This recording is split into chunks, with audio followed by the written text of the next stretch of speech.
সংযুক্ত আরব আমিরাতের দুবাই শহর নামটা মনে আসলেই আমাদের চোখে ভেসে ওঠে ভোগবিলাস প্রাচুর্যের প্রতিচ্ছবি। কিন্তু এইসব ছাড়াও বিশাল একটি অংশ জুড়ে রয়েছে মরুভূমি। আর এই মরুভূমির বুকেই আছে একটি গ্রামটির নাম আল madame.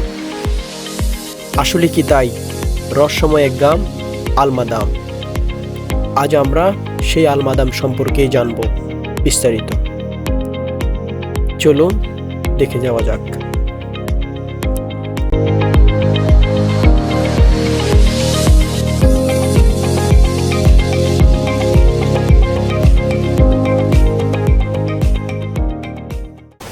Hi guys, today this is the Al Madam Ghost City. Let's go and explore. আসলে কি তাই?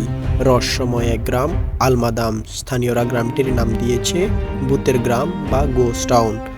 আল মাদামের এই ভূতের চরিত্রের খবর চতুর হতেই বিজ্ঞানীরা নামেন গবেষণায়। তারা ধারণা করেছেন সংক্রামক রোগের মহামারী কোনো এক সময় গ্রামটিতে ঘটেছিল। গ্রামের ধারে কাছে আসার সাহস হতো না কারো। তবে বিজ্ঞানীরা খুঁজে বেড়াচ্ছেন সঠিক কারণ। শুরুতেই তাদের ধারণা ছিল ক্রমাগত বালুর হাওয়ার অত্যাচারেই রাতের বেলায় ঢাকা পড়ে যায় গোটা গ্রাম।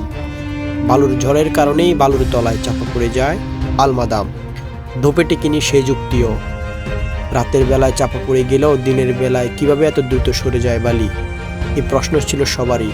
কেউ বলেন রাতের আধারে গ্রামটিকে অদৃশ্য মনে হওয়া আসলে দৃষ্টিভ্রম, আলোর প্রতিসরণ ও প্রতিফলনের কারসাজির মূল ব্যাপার। অমীমাংসিত রহস্য নিয়ে মরুভূমি টিকে আছে যাযাবর বেদুইনদের জন্য নির্মিত ভুতুরে গ্রাম আল মাদাম।